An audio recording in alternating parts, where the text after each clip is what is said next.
Good morning students. कल अपन ने दूसरा पार्ट नाउन का कर लिया था।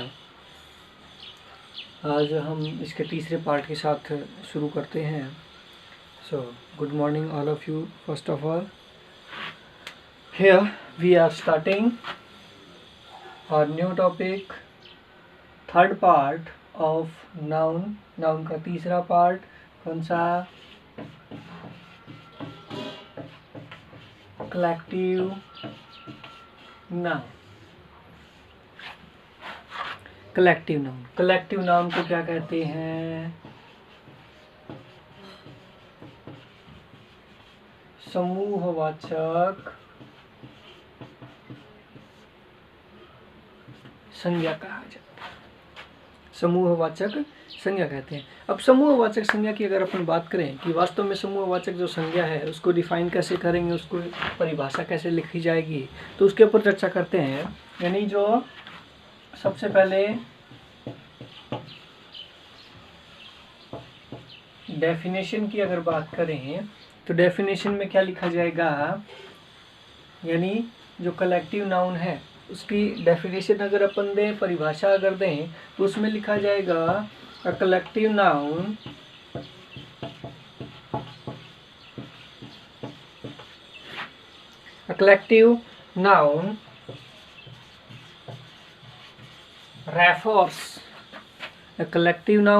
refers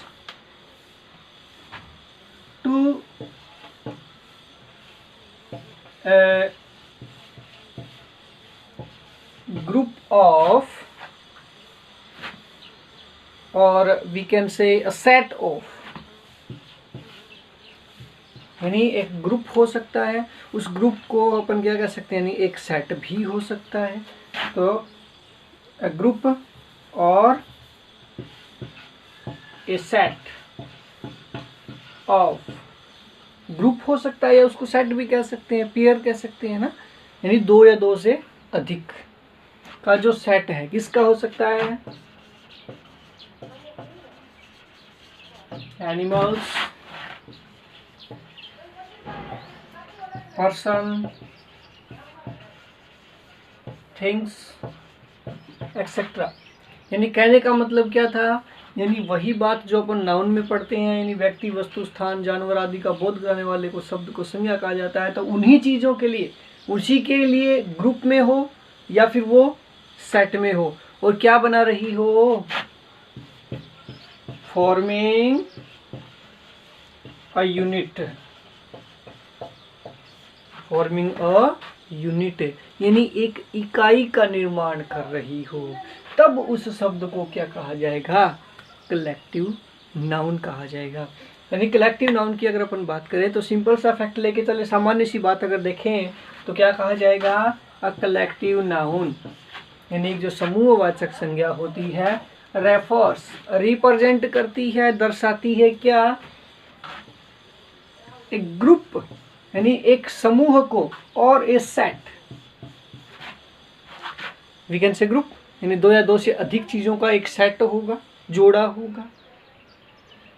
यानी एक ग्रुप को या फिर सेट को दर्शाएगी। किसके ग्रुप को? किसके सेट को? एनिमल्स, यानी जानवरों के, पर्सन, थिंग्स, यानी व्यक्ति, वस्तु, स्थान, किसी भी चीज के ग्रुप या सेट के बारे में, उस सेट को रिप्रेजेंट करने के लिए, बोध कराने के लिए जिस शब्द का अपन प्रयोग करेंगे उसे कहा जाएगा कलेक्टिव नाउन। और वो ध्यान रखना, जो सेट या जो ग्रुप होगा वो एक यूनिट का निर्माण करेगा। किसका? इकाई का निर्माण करेगा। और यही बात डिफरेंट रहती है किसमें? कलेक्टिव नाउन में और कॉमन नाउन में। उसमें क्या होगा? जो ईच एलिमेंट होगा, उस हर एक एलिमेंट के लिए वर्ड यूज किया जाएगा। यहाँ पे उस पूरे समूह के लिए एक ही शब्द यूज किया जाएगा। उसमें उस समूह के हर एक चीज के लिए एक ही शब्द हर एक के लिए यूज किया जा सकता है। इसमें संपूर्ण के लिए एक ही शब्द काम में लेंगे। जैसे एग्जाम्पल लें, एग्जाम्पल के थ्रू समझने की कोशिश करते हैं। पहले मैं इसको रब कर देता हूँ।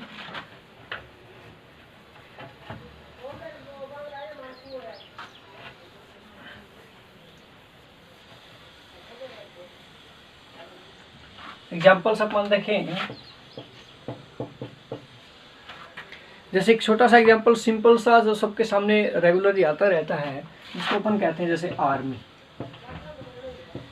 क्या एग्जाम्पल लिया? आर्मी। अब बताओ आर्मी किसके लिए यूज किया जाता है? अपन कह सकते हैं ना कलेक्शन, या फिर कह सकते हैं ग्रुप किसका? Of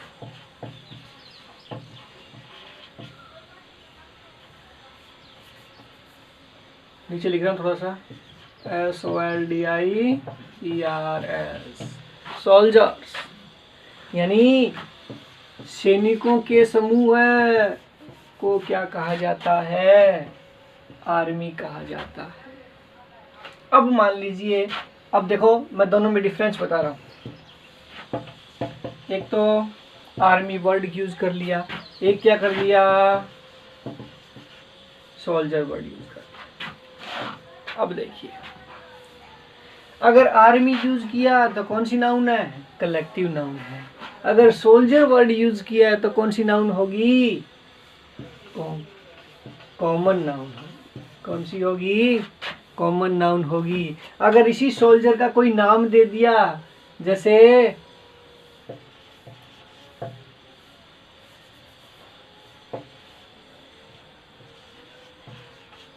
major Dhyanchand,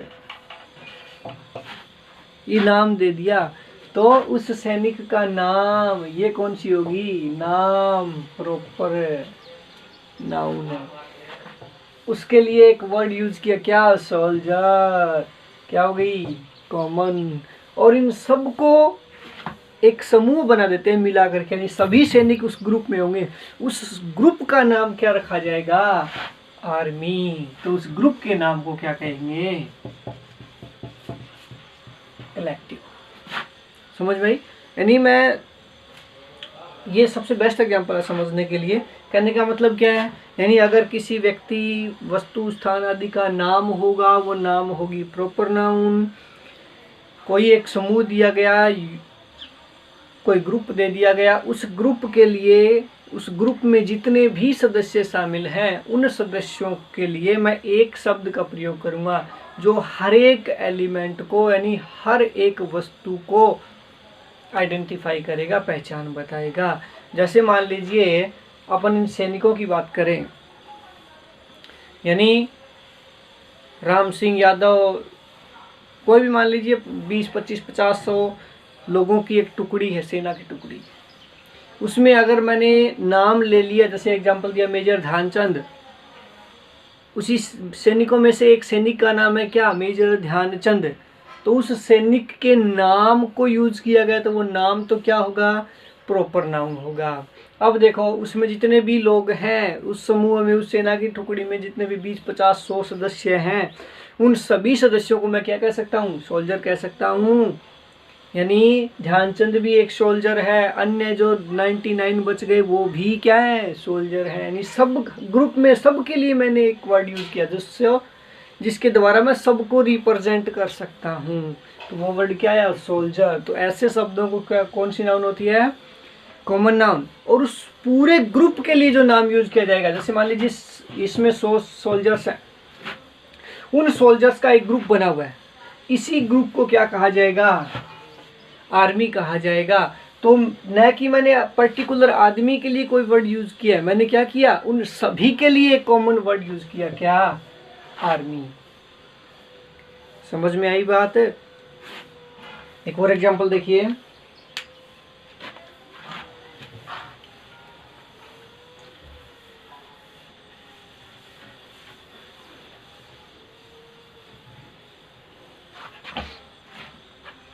next example लेते हैं अपन, क्राउड। क्राउड क्या होती है? भीड़। क्राउड क्या होती है? भीड़। और भीड़ कैसे बनती है? Collection of people. कई इसको पीपुल बोल देते हैं, पीपुल नहीं होता, पीपल होता है। कलेक्शन ऑफ पीपल यानी लोगों का समूह क्या कहलाती है? भीड़ ही तो कहलाती है। समझ में आई बात? एक और एग्जांपल ले लेते हैं, जैसे हेड। हेड हेड क्या होता है?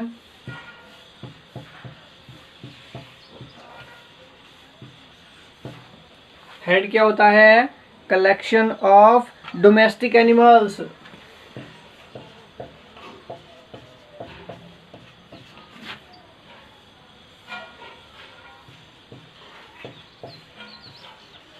अब बताओ डोमेस्टिक एनिमल्स कौन से होते हैं? डोमेस्टिक एनिमल्स को पेट भी कहा जाता है। पेट यानी जो पालतू जानवर होते हैं, जिनको अपन घर में पाल कर रखते हैं। जैसे फैमिली, क्या? फैमिली, परिवार।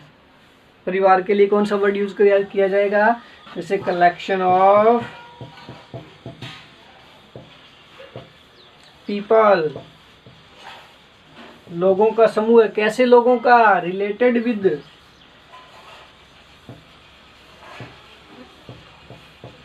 किससे संबंधित होंगे? जैसे मैरिज, शादी करके रिलेशन में आए हों, ठीक है। जैसे बर्थ, जन्म लेकर उसी परिवार में पैदा हुए हों। और या कह सकते हैं अडॉप्शन, यानी गोद लिया गया हो, उस गोद लेकर के उस फैमिली का सदस्य बन गया हो। कहने का मतलब चाहे जन्म से संबंधित हो, चाहे अडॉप्ट करके बनाया गया हो, चाहे वो शादी करके उस परिवार में आया हो, यानी परिवार के जितने भी जैसे मैंने एक एग्जांपल लिया, मैं कहता हूँ कि आई लव माई फैमिली। मैंने क्या कहा? आई लव माई फैमिली, यानी मैं अपने परिवार से प्यार करता हूँ। कहने का मतलब क्या है? उस परिवार में जितने भी सदस्य हैं उनको पर्टिकुलर को छोड़ करके मैंने कर दिया कि मैं परिवार के सभी सदस्यों से प्रेम करता हूँ। आई बात समझ में? यानी परिवार के जितने भी सदस्य हैं उनके लिए ग्रुप बन गया, क्या? फैमिली। तो इस ग्रुप को ही क्या कहा जाता है? कलेक्टिव नाउन कहा जाता है। Is that clear? देखिए एक एग्जांपल और देता हूँ, जैसे बंच, BUNCH। बंच क्या होता है? गुच्छा। बंच क्या होता है? गुच्छा। देखो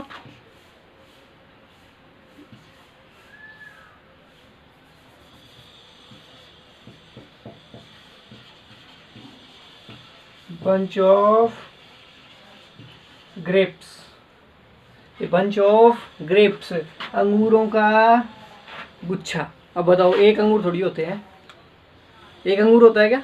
ना, ग्रेप्स होते हैं। यानी अंगूर का क्या बना होता है? गुच्छा बना होता है। केले का क्या होता है? गुच्छा होता है। तो कहने का मतलब क्या? चाबियों का गुच्छा, bunch of keys, bunch of banana, bunch of grapes.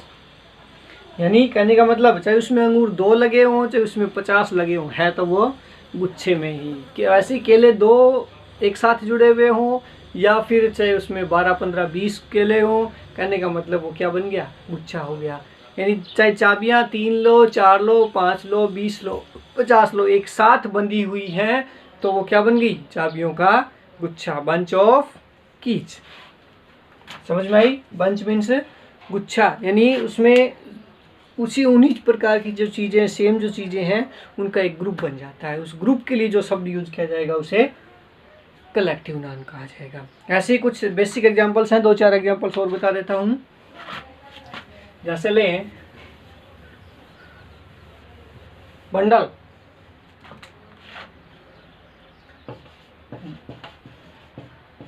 Bundle, bundle क्या होता है? गट्ठर। 3, 4, 5, 6, 7, 8, 10 चीज़ों को एक साथ अगर क्या करते हैं? बाइंड करते, बांध दे। समझ में आई? तो उसे क्या कहेंगे? गुच्छा। बंडल के अलावा जैसे छोटे छोटे से एग्जांपल है, जैसे जो नॉर्मली जो अपन कहते हैं, जैसे गैंग। गैंग समझते हो? गैंग किसी, जैसे चोरों की गैंग है, चोर बदमाश लुटेरों की गैंग है, तो सबके लिए गैंग वर्ड यूज किया। यानी कि उसमें जितने भी सारे क्या है? चोर उचक्के लोग हैं, उनके समूह क्या कहा गया? गैंग कहा गया। जैसे टीम, टीम क्या होती है? दल। किसका? जैसे cricket team, team of players, खेलने वालों की टीम, उनका दल। कहने का मतलब एक ही प्रकार की एक्टिविटी करने वाले सभी चीज़ें उसके अंदर शामिल होगी। उस ग्रुप के लिए जो वर्ड यूज़ किया गया, क्या कहा? समूहवाचक कहा गया। जैसे यहाँ पर एक वर्ड और कॉमन वर्ड यूज करते हैं, जैसे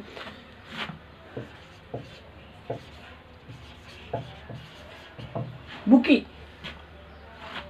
बुकी क्या होता है? A group of flowers. Bouquet क्या होता है?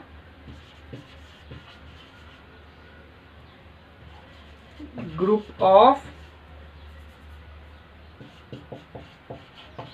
फ्लावर्स, फूलों का समूह, जिसे कहते हैं क्या? गुलदस्ता। क्या कहा जाता है? गुलदस्ता। कहने का मतलब एक फूल अलग से है, फिर 2 हो, 3 हो, 4 हो, अलग अलग है, कलेक्टिव नाउन नहीं है। समझ में आई बात? कॉमन नाउन में चली जाएगी। अगर उन सबको एक साथ बांध दिया जाए, यानी फूलों का एक गुच्छा बना दिया, एक साथ ले जाके बांध दिया, तो उसका क्या बन जाता है? गुलदस्ता बन जाता है। इंग्लिश में क्या कहते हैं? बुकी। समझ में आई बात? जैसे असेंबली,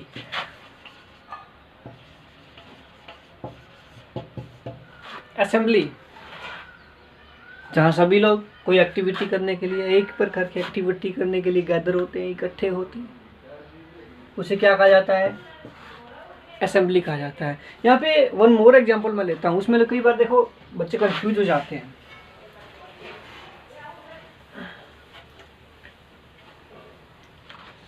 जैसे एक वर्ड आता है स्कूल।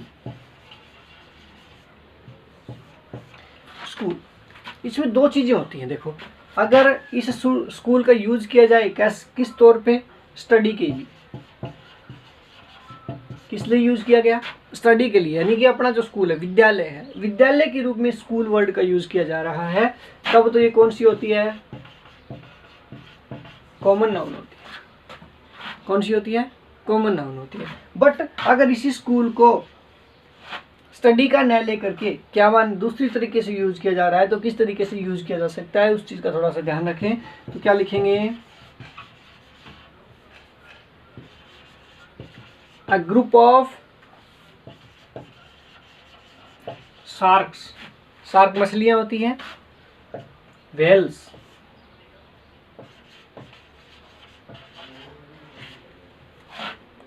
Dolphins,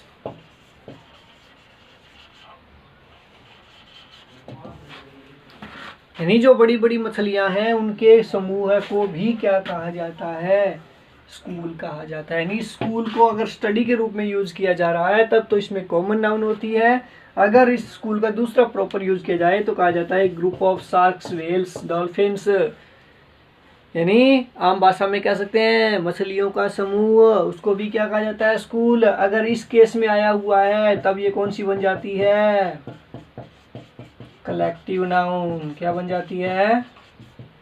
collective noun. सो आज के लिए इतना ही। आशा करता हूँ आपको अच्छे तरीके से समझ आई होगी। अगर इसमें कोई डाउट रहता है तो वो आप बाई कमेंट पूछ सकते हैं। ध्यान से अपने घर बैठे अध्ययन करें, और इसके बारे में इसके जो अदर्स एग्जाम्पल्स हैं, अन्य जो एग्जाम्पल्स आप जितने निकाल सकते हैं उतने एग्जाम्पल्स कीजिए। अगर नहीं समझ में आ रहा है तो आप दोबारा कमेंट करके पूछ लीजिए। Thank you, have a nice day.